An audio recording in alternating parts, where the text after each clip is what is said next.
Halo brada, jumpa lagi sama saya Mang Rana di RN Movie. Kumaha bagaimana? Tuur aman? Apa masih lulus? Semoga kalian selalu diberikan kesehatan, kekuatan, keberkahan dalam menjalani hidup. Kali ini Mang Rana akan menceritakan sebuah alur film yang berjudul Homefront, yang mana film ini merupakan salah satu film terbaik Jason Statham menurut Mang Rana.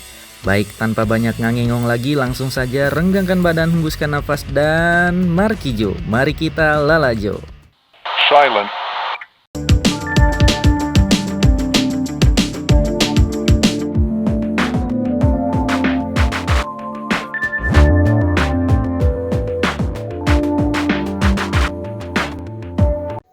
Film diawali dengan penggerbekan pada sebuah bar, di mana bar tersebut ternyata merupakan tempat produksi narkoba, dan pengelolanya adalah geng motor paling ditakuti yang bernama Outcast, bukan Orkes. Geng ini dipimpin oleh seseorang yang bernama Denny dan putranya yang bernama Jojo, gak pakai Sinta. Denny pun memiliki seorang yang dia percaya, atau lebih kita kenal dengan tangan kanannya, yang bernama Dalton. Yang ternyata Dalton adalah seorang agen khusus yang sedang menyamar, yang mana nama aslinya adalah Pill Broker. Penggerbekan pun dimulai. Semua polisi mengepung tempat tersebut hingga terjadilah baku tembak.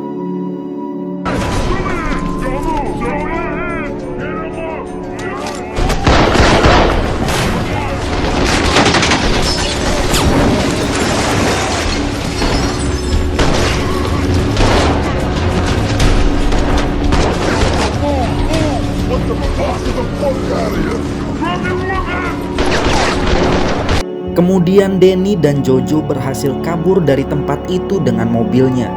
Lalu Dalton atau Pill Broker yang tahu akan hal itu, ia langsung mengejarnya. Hingga akhirnya Dalton atau Broker berhasil menghentikan mobil Denny dan Jojo dengan motornya.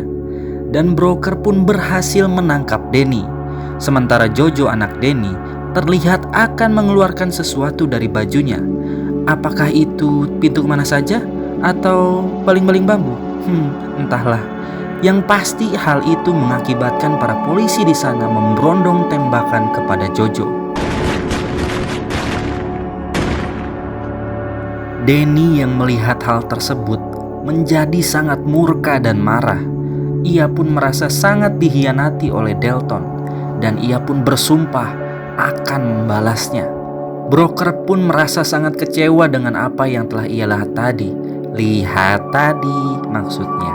Karena selama penyamarannya, Broker telah menganggap Jojo seperti keluarganya sendiri. Hingga akhirnya Dalton pun memutuskan untuk mengundurkan diri dari pekerjaannya. 2 tahun kemudian, di sini kita diperlihatkan seorang gadis kecil yang sedang bermain. Gadis itu bernama Maddie. Ketika sedang asik bermain, tiba-tiba ia diganggu oleh seorang anak lelaki yang endut nan cabi yang bernama Teddy. Maddie telah memperingatkan Teddy hingga 2 kali, namun Teddy tetap tidak peduli. Hingga akhirnya Maddie menghajar Teddy hingga tersungkur. Puas karasa. Di tempat lain diperlihatkan Broker yang sedang bekerja memperbaiki tangga kayu bersama temannya yang bernama Tido. Saat ini Broker tinggal di sebuah kota kecil yang bernama Reville. Sebuah kota yang memiliki suasana yang nyaman dan damai. Kembali lagi ke Broker, tiba-tiba ia mendapat telepon dari pihak sekolah anaknya, karena anaknya mengalami sebuah masalah.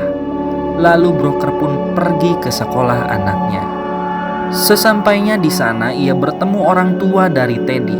Mereka bernama Casey dan Jimmy. Di sini mereka sempat adu mulut dengan Broker. Casey tidak terima kalau anaknya telah dipukul oleh anak Broker. Kemudian Broker menemui anaknya yang ternyata anaknya adalah gadis kecil yang bernama Maddie. Di sana Broker ditemani oleh guru Maddie yang bernama Susan.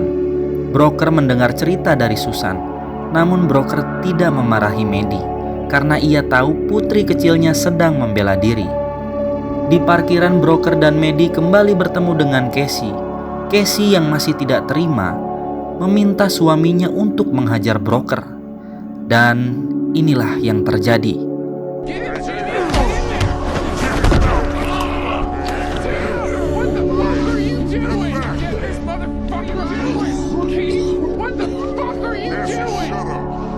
Kemudian mereka dipisahkan oleh sheriff yang sedang berada di sana. Di tempat lain terlihat sekelompok remaja yang sedang berpesta narkoboy dan minuman. Ketika sedang asik, tiba-tiba mereka didatangi oleh seseorang yang membawa tongkat baseball, yang mana orang tersebut bernama Gator. Ia adalah bandar narkoba di daerah itu. Ia juga merupakan saudara kandung dari Casey. Lalu terpegah-puguh, apakah itu Ambekapegung? Gator pun memukul kaki dari salah satu remaja itu. Dan di situ Gator terlihat sangat marah karena ada yang memakai narkoba dan mengoplos minuman di daerah kekuasaannya. Wadidaw. Sepulang dari sana, Gator menemui Casey. Casey meminta kakaknya itu untuk memberi pelajaran kepada broker yang telah mempermalukan suaminya. Casey juga meminta obat kepada kakaknya, yang mana obat tersebut merupakan obat terlarang, dan Casey sudah kecanduan terhadap obat tersebut. Yang mana hal itu pula lah yang membuat emosi Casey sangatlah labil. Keesokan harinya broker mengantar Maddie ke sekolah. Saat di sekolah, broker kembali bertemu dengan Susan. Broker berencana mengadakan acara ulang tahun putrinya bersama dengan teman-temannya. Untuk itu, broker meminta bantuan kepada Susan untuk menangani acara tersebut. Susan pun mengatakan sesuatu kepada broker, bahwa kejadian kemarin kini sudah diketahui oleh orang di kota itu. Susan menyarankan agar broker segera menyelesaikan masalah ini. Setelah itu, broker mendatangi Jimmy ke tempat kerjaannya. Ia bermaksud untuk meminta maaf atas kejadian kemarin. Jimmy pun bersedia memaafkannya. Broker pun lantas pergi dari tempat itu. Di jalan, broker berhenti di sebuah pom bensin untuk mengisi bahan bakar mobilnya. Tiba-tiba datanglah dua orang pria yang merupakan anak buah Gator. Kedua pria ini mengganggu broker dan inilah yang terjadi selanjutnya.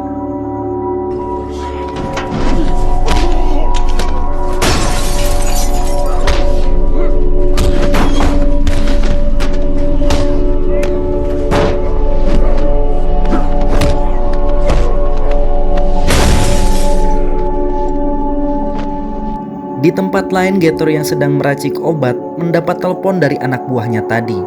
Mereka memberitahu bahwa mereka gagal memberikan pelajaran kepada broker. Gator pun kesal dan marah yang pada akhirnya ia akan mengurusi broker sendirian. Kembali lagi ke broker. Di perjalanan pulang, tiba-tiba ia diikuti oleh mobil dari sheriff. Sheriff itu memberikan sinyal agar broker menepikan mobilnya. Sheriff mendapat laporan bahwa broker telah membuat kekacauan lagi, sehingga ia memperingati broker agar tidak berbuat macam-macam kembali di kota itu. Sesampainya di rumah, broker dan Maddie berjalan-jalan di sekitaran rumahnya sambil menunggangi kuda. Di sisi lain, ternyata Gator mendatangi rumah mereka. Ia melihat seluruh isi rumah broker, hingga ia masuk ke dalam sebuah ruangan dan menemukan berkas-bekas broker sewaktu berdinas dulu. Dan juga Gator mengambil kucing kesayangan Maddie. Gator juga mengambil boneka milik Maddie. Malam harinya Maddie mencari kucing kesayangannya dan boneka kelincinya. Karena hari sudah larut malam, akhirnya brokerlah yang melanjutkan pencarian kucing kesayangan anaknya itu. Dalam pencariannya, ia melihat ban mobilnya sudah dalam keadaan bocor. Ia juga menemukan kepala boneka kelinci Maddie tertancap di atas pohon. Di sisi lain, Gator sedang melihat-lihat data pribadi broker, dan ia dikejutkan sebuah fakta bahwa broker pernah menyamar sebagai anggota geng motor Outcast, bukan Orkes.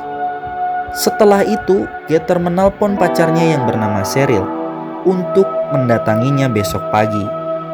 Dan sepertinya Gator ingin merencanakan sesuatu. Kita lihat saja. Keesokan harinya Cheryl pun datang ke tempat Gator. Gator berencana akan menyerahkan broker kepada Danny, karena ia tahu bahwa Danny menyimpan dendam kepada broker. Sebagai imbalannya, ia ingin bekerja sama dengan Danny untuk memperluas bisnis haramnya itu. Getter mengatakan kepada Cheryl untuk menemui pengacara Danny. Getter pun memberikan data-data broker kepada Cheryl. Meskipun awalnya tidak setuju, namun akhirnya Cheryl pun engklek-engklek wae. Di tempat lain, broker mendatangi Jimmy untuk menanyakan kejadian yang dialaminya semalam, yang mana Jimmy tidak mengetahui apa-apa. Sesampainya di rumah, broker membelikan boneka kelinci baru untuk Maddie dan berharap Maddie akan bisa tidur dengan tenang kembali. Malam harinya pun Cheryl menemui pengacara Danny dan Cheryl langsung menyerahkan berkas kepadanya. Kemudian pengacara itu menemui Danny untuk menunjukkan berkas-berkas yang diberikan Cheryl. Setelah melihatnya, Danny meminta pengacara itu untuk menghabisi broker. Keesokan harinya broker mengantar Maddie ke sekolah. Kemudian di sekolah mereka menemui Teddy dan ibunya Casey. Mereka mengundang Teddy dan ibunya untuk datang ke acara ulang tahun Maddie yang akan diadakan di rumahnya. Sebagai bagian dari tanda permintaan maaf mereka kepada Teddy dan ibunya Casey. Di rumah broker berbincang dengan Do mengenai apa yang terjadi kemarin. Dan Do pun mengatakan bahwa pelakunya bukanlah Jimmy, karena ia tahu bahwa Jimmy adalah seorang pengecut. Dan ia memberitahu bahwa memungkinkan yang menjadi pelakunya adalah saudara dari istrinya yang bernama Getter. Tido juga mengatakan kalau Getter tinggal di pinggiran sungai Refill. Tido pun memberitahu bahwa Getter memproduksi narkoba. Dan yang mengejutkan, ternyata Getter telah bekerja sama dengan Sheriff Kate, yang mana Getter merupakan informan dari Sheriff Kate. Tido pun mengingatkan agar tidak macam-macam dengan mereka. Hari pesta ulang tahun Maddie pun tiba. Terlihat di sana ramai oleh teman-teman Maddie bersama para orang tuanya. Mereka sangat menikmati pesta itu. Di lain tempat, geng motor Outcast sampai di sebuah kafe tempat di mana Cheryl bekerja. Geng motor tersebut dipimpin oleh seorang bernama Cyrus, seorang pembunuh kejam berdarah dingin. Cyrus menanyakan kepada Cheryl di mana tempat broker berada. Namun Cheryl meminta imbalan untuk menjalin bisnis dengan mereka. Cyrus pun memaksa Cheryl untuk memberitahunya. Sampai akhirnya Cheryl memberitahu Cyrus lokasi itu. Malam harinya Getter mendatangi rumah Casey. Getter mengatakan kepada Casey bahwa broker sudah ia urusi dan memberitahu kepada Casey untuk menjauhi broker. Kemudian Casey meminta narkoba kembali kepada Getter, namun Getter tidak membawanya. Di tempat lain broker ditelepon oleh rekan kerjanya dulu. Broker meminta catatan kriminal dari Getter. Rekannya pun menjelaskan bahwa Getter berulang kali ditangkap, namun ia tidak pernah dipenjara. Anjir, hebat banget nih orang. Kesel deh gue. Di sini teman broker itu menjelaskan bahwa pacar dari Getter pernah berhubungan bisnis dengan Danny pada waktu itu. Ia pun pernah ditangkap 2 kali atas kasus penyelundupan narkoba. Esok harinya broker mendatangi tempat di mana Getter sering jajablog. Di sana broker memberi peringatan kepada Getter. Setelah keluar dari tempat itu, broker menerima pesan berupa berkas foto Cheryl dari temannya. Kemudian broker pergi ke kediaman Getter untuk mencari tahu tentang Getter. Di sana ia menemukan tempat untuk memproduksi narkoba dan narkoba yang sudah siap untuk dijual. Kemudian broker menyabotase ruangan itu.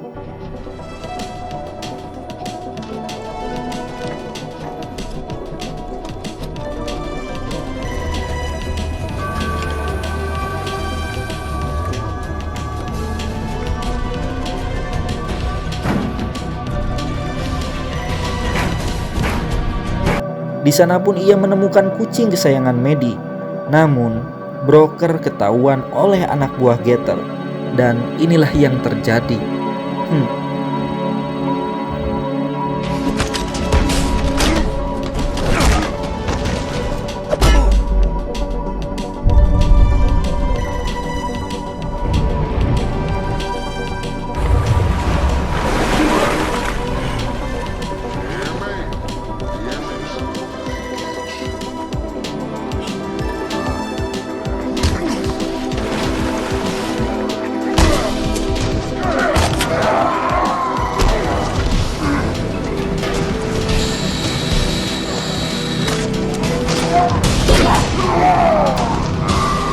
Namun pada akhirnya broker berhasil melawan balik anak buah Getter itu.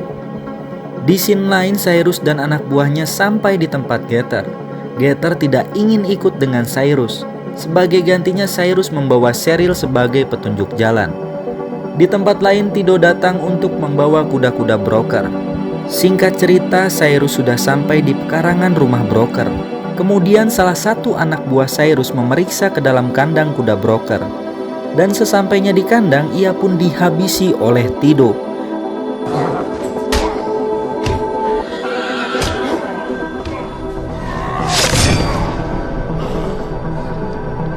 Kemudian Tido memberi isyarat kepada broker dengan klakson mobilnya.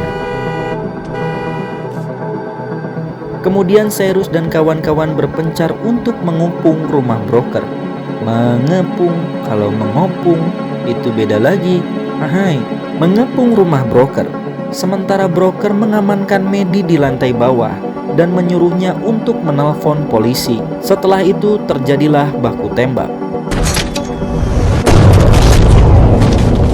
Medi yang bersembunyi akhirnya ketahuan, yang akhirnya ia berlari keluar rumah.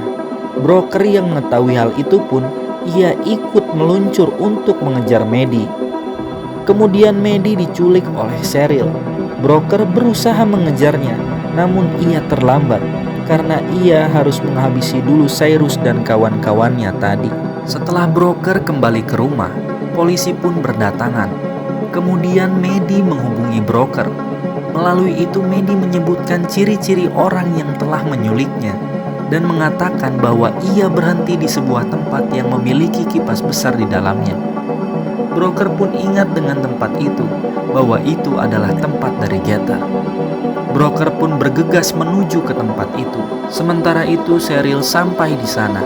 Getter pun sangat marah dan tak menduga semuanya akan menjadi seperti ini. Dan tak diduga, tak disangka, Casey pun datang ke tempat itu. Saat Getter sedang berbicara dengan Casey, Medi berteriak. Lalu Casey langsung menyalakan semua lampu yang ada di sana. Yang ternyata hal itu membuat tempat produksi itu terbakar, karena tempat itu sudah disabotase oleh broker pada scene yang telah kita lihat tadi. Kemudian tak diduga, tak disangka, Getter menembak Casey, yang membuat Casey terluka. Getter pun melarikan diri dengan membawa Medi. Dan di saat yang bersamaan broker tiba di tempat itu. Dan aksi kejar-kejaran pun terjadi.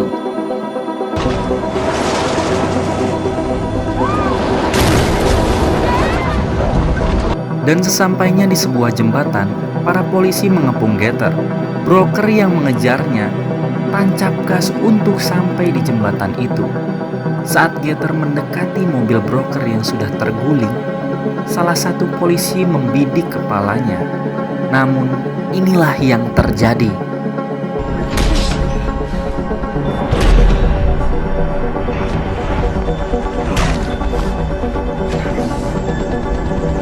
Kemudian broker akan menembak Getter. Namun semua itu tidak ia lakukan karena ia menyadari di situ ada putri kesayangannya.